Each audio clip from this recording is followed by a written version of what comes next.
Review the remake, so I thought, why not give the original Prom Night a watch? And believe it or not, being a horror fan I have not actually seen the original Prom Night until this afternoon when I sat down to watch it.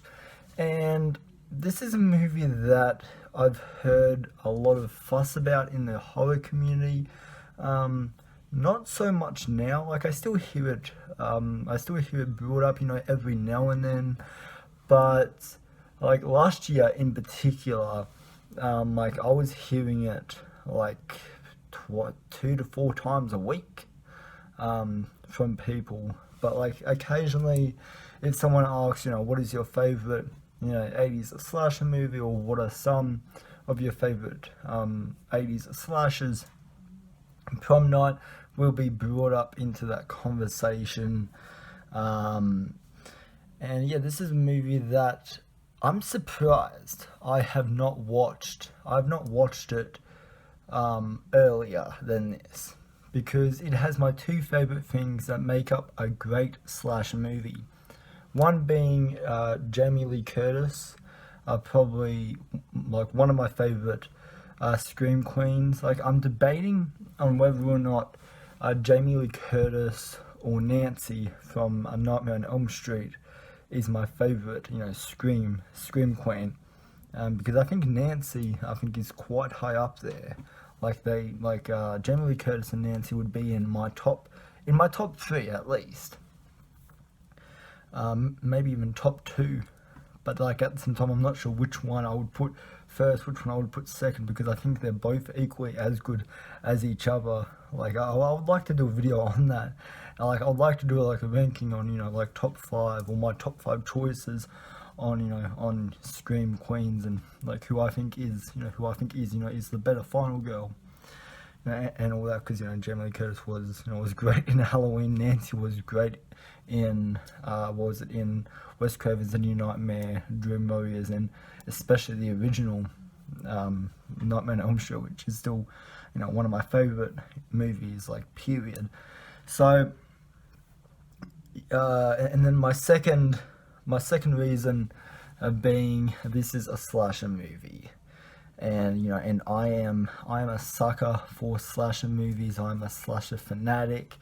Like I love anything having to do with the slasher subgenre. So yeah, this movie should have been up my alley, and I'm going to burst a bubble right now. I was not a fan of this movie. I think there is still a lot to enjoy in this movie. So I'm not saying this is a bad movie by any means. Like, no, of course not. This is not a bad movie. This is actually, this is a well-made movie. It's a well-directed movie. It's a well-shot movie. The production value and all of the location scouting and all that, like, superb. Like, there's some really good, there's some really good, like, landscapes and some really, like, good-looking locations and environments that they choose to shoot in during this movie, especially on the budget this movie had, which was like 1.5 million. And for a slasher movie, that's a pretty good budget. Like that, there are some downsides to that budget, and then I also do have some problems with that.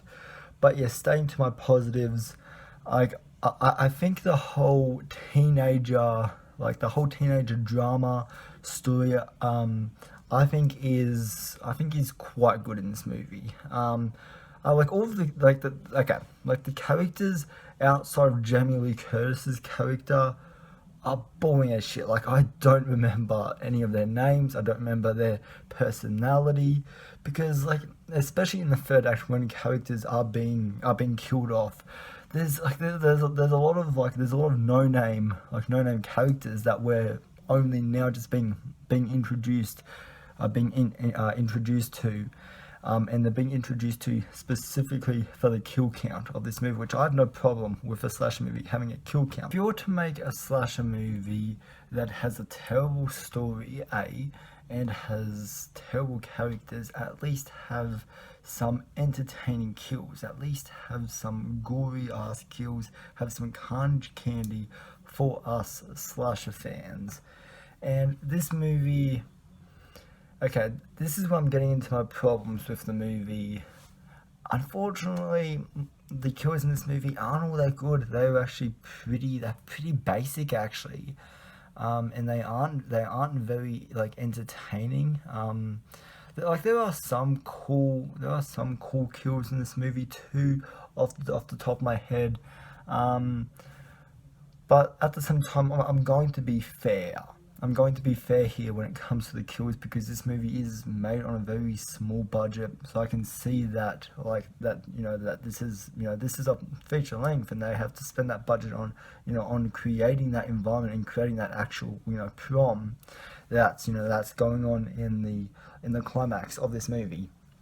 And so yeah, I understand all of that, but the kills in this movie, like there is very minimal gore in this movie. Like if so, no gore. There's like one gory-esque sequence towards the end of this movie, or like a gory scene at the end of this movie, where a guy gets decapitated, and yeah, you actually see you see his head being cut off, and you see all blood being sprayed everywhere, and all that, and like the makeup, the prosthetics on that look really cool, and then his head rolls on stage, and then everybody starts freaking out, holy shit, and all that. So yeah, that's the only gory scene in this movie. Like the first kill in this movie doesn't come in until like an hour and a half into the movie, which that was another surprise to me because for the first like 2 acts of this movie, it feels like a teenage drama.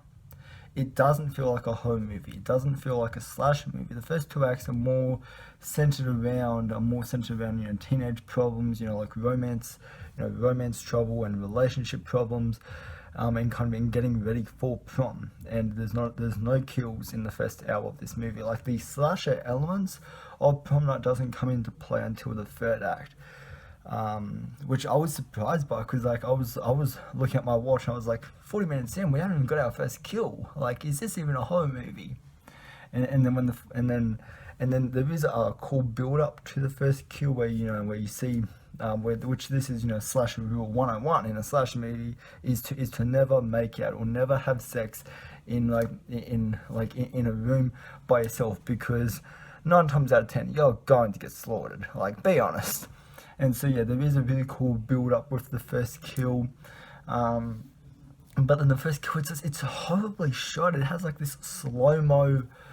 It has like this slow mo to it, and like, yeah, to me it did not look good. What else? There's also like there's a fair amount of nudity. There's a fair amount of nudity in this movie. Jamie Lee Curtis is gorgeous to look at in this movie. Yeah, there is some good eye candy in this movie for us slasher fans, which yeah, that is a bonus for this movie. There's some really attractive chicks in this film, yeah, as I said, which is always a plus.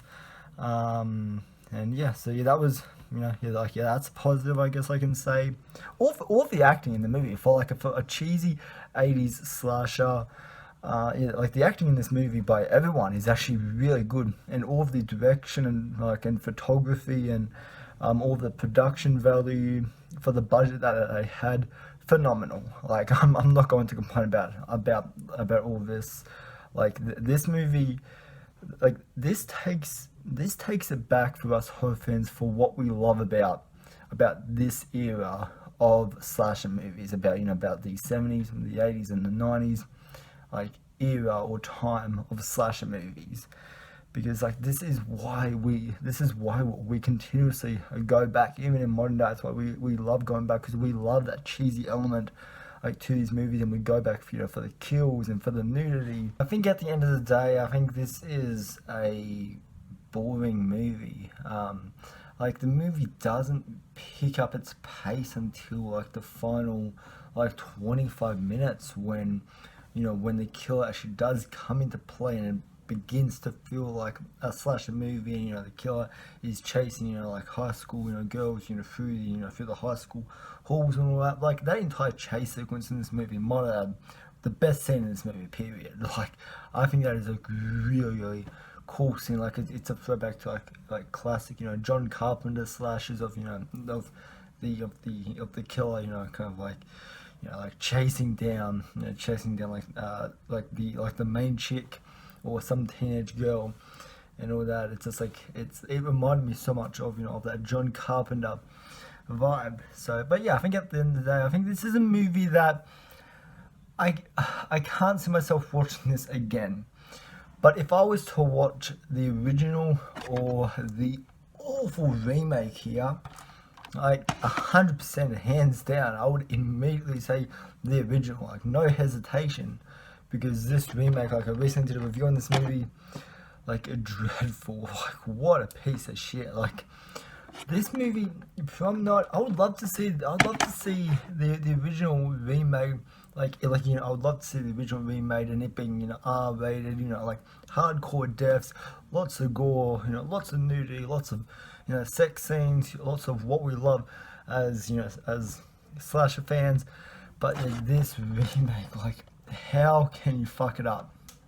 How can you fuck this remake up? Like, it's like, especially with today's technology and all that, with today's CGI and with today's practical effects in particular, like you can be wildly creative like with your kills and all that. But yeah, this remake is just a dull, pointless, like, yeah, go watch my review. I'm not ever bringing up the Prom Night remake on my channel again. I mean, I'll probably bring it up if I do continue on with this franchise, because I know there's like 2 other sequels after this. I don't know actually exactly how many sequels there are in this franchise. Like I know there's a second one called like what is it, like Hello Lou Prom Night 2 or Prom Night Part 2 or something.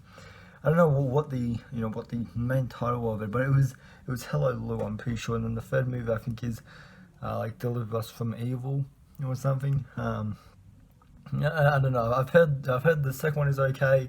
I've heard the third one and fourth one, like I've never heard them brought up in the whole community. So for this review, I'm just going to say that they are bad. But yeah, who knows? Like I'll probably watch and review the second one, just to see what I think of it. And yeah, if you guys have seen the original Prom Night, or if you have seen the part 2, Hello Lou, let me know down in the comments, what did you think of it? Did you like it? Did you think it was meh? Or did you really not like it?